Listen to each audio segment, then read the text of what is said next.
Salut à toutes et à tous et bienvenue dans votre court épisode d'Espace News avec moi, Christophe Paget. Cet épisode est bref car je reviens tout juste de vacances, mais je voulais quand même vous montrer quelques nouveautés récentes et les lancements de cette semaine. Vous vous souvenez peut-être, dans l'actualité du 8 mars 2024, d'un morceau de débris spatial tombé sur une maison à Naples, en Floride. La NASA a confirmé qu'elle provenait de la palette de batteries exposées de ces unités de remplacement orbital de batteries lithium-ion pour la Station spatiale internationale afin de remplacer les batteries nickel-hydrogène existantes transportées par la mission JAXA HTV-9 le 20 août 2020. Cette palette était la dernière de la série de transports de remplacement de batteries. L'étage supérieur du HTV-9 est rentré dans l'atmosphère avec la palette de batteries exposées transportant d'anciennes batteries nickel-hydrogène sur la palette de la mission précédente HTV-8. Cependant, aucune autre mission HTV n'était prévue pour ramener la palette de batteries exposées provenant du HTV-9 et a ensuite été éliminée par largage en orbite le 11 mars 2021 à l'aide du système de manipulateur à distance de la station spatiale. Cette image provient d'ExoMars Trace Gas Orbiter de l'ESA et Roscosmos qui analyse la surface de Mars depuis octobre 2016. Récemment, l'ESA a souligné cette image surprenante de ce qui pourrait ressembler à des araignées près du pôle sud de Mars. Ces caractéristiques se forment lorsque le soleil printanier tombe sur des couches de dioxyde de carbone déposées au cours des sombres mois d'hiver. La lumière du soleil provoque ainsi le réchauffement de la glace de dioxyde de carbone au bas de la couche et sa transformation en gaz qui s'accumule ensuite et brise les plaques de glace au-dessus. Le gaz émerge, chargé de poussière sombre, jaillit à travers les fissures de la glace sous forme de hautes fontaines ou de gésiers, avant de retomber et de se déposer à la surface, créant des points sombres. Ce même processus crée des motifs caractéristiques en forme d'araignée gravés sous la glace. Les mêmes motifs présentés ici. En Guyane française, ArianeGroup montre ces derniers temps de réels progrès en termes de préparation matérielle sur son site de Kourou. Tout a commencé par le montage vertical du premier étage d'Ariane 6 dans le hall d'assemblage mobile et la zone de lancement, suivi par le transport et l'assemblage des deux propulseurs latéraux modèle 1 P120C, bien avant son vol inaugural de cet été. Avec les deux propulseurs complémentant le noyau central, tous les étages de propulsion de la nouvelle fusée européenne Ariane 6 sont sur la rampe de lancement.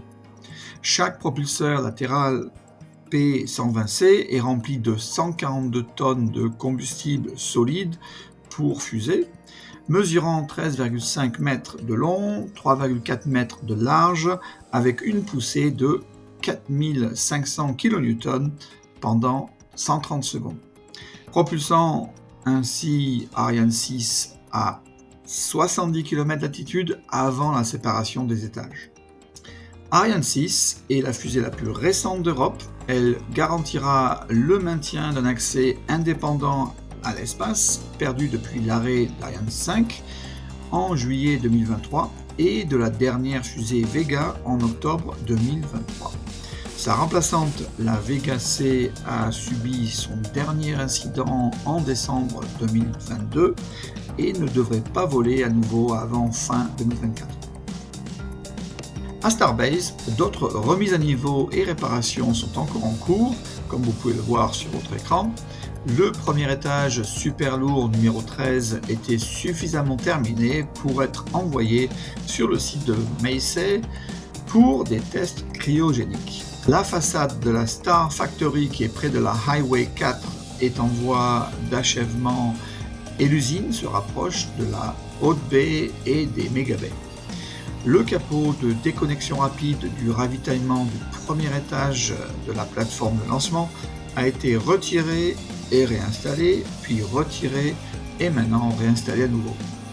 Nous pouvons maintenant voir des forages de sol pour renforcer les fondations de la deuxième tour Mekazila, pas très loin de la première d'ailleurs. Les travaux de construction du support et ses moteurs et de sa tranchée aussi de Massey progressent. Vous pouvez voir une simulation sur ce à quoi cela est censé ressembler, si l'équipe derrière cela est correcte, avec une plateforme roulante pour faciliter l'accès du véhicule. SpaceX poursuit son objectif de se débarrasser de ses réservoirs verticaux d'équipements de soutien au sol fait maison, comme vous pouvez le voir ici, où la coque extérieure et le réservoir intérieur sont découpés. Ce n'est pas le premier, mais ce ne sera pas le dernier non plus. Le 21 avril, China Aerospace Science and Technology Corporation, ou CASC, a lancé une longue marche 2D avec sa mission Yugan 4202 depuis la Chine. 2 jours plus tard, SpaceX a lancé un lot de Starlink satellites depuis la Floride pour sa mission groupe 653. Le premier étage a volé pour la 9e fois et a atterri sur un drone ship.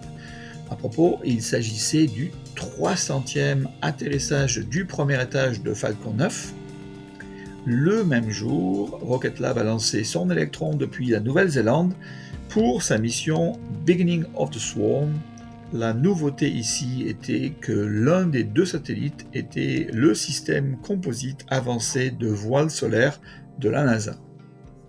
Le dernier vol de la semaine a eu lieu le 25 avril avec CASC, envoyant 3 taïkonautes à bord d'une capsule Chenzhou avec une longue marche de FG vers la station spatiale chinoise Tiangong pour sa mission Chenzhou 18 depuis la Chine. L'équipage était d'ailleurs composé de Guangfu Ye, Kong Li et Guangsu Li. La capsule est ensuite arrivée à la station 6h30 plus tard, rejoignant leurs collègues pour y rester en fait 5 à 6 mois en orbite à une altitude de 400 km. À ce jour, depuis janvier 2024, un total de 80 lancements ont eu lieu, dont 77 ont été réussis. Ainsi, les entreprises chinoises ont désormais lancé avec succès 17 fusées et les entreprises américaines ont lancé avec succès 48 fusées, dont 4 non pas sur le sol américain mais plutôt en Nouvelle-Zélande. Vous avez peut-être entendu dire qu'en raison de problèmes de financement à la NASA, le télescope spatial Chandra sera mis hors service dans 1 an ou 2. Je voulais donc terminer cet épisode avec des années d'enquête sur 2 restes de supernova pris par Chandra. Ces images sont celles de la Cassiopée A à votre gauche et de la nébuleuse du Crabe à votre droite, montrant la capacité de Chandra à retracer les changements astronomiques sur une longue période de temps. Des changements spectaculaires sont apparents dans les débris et les radiations restant après l'explosion de ces 2 étoiles massives de notre galaxie.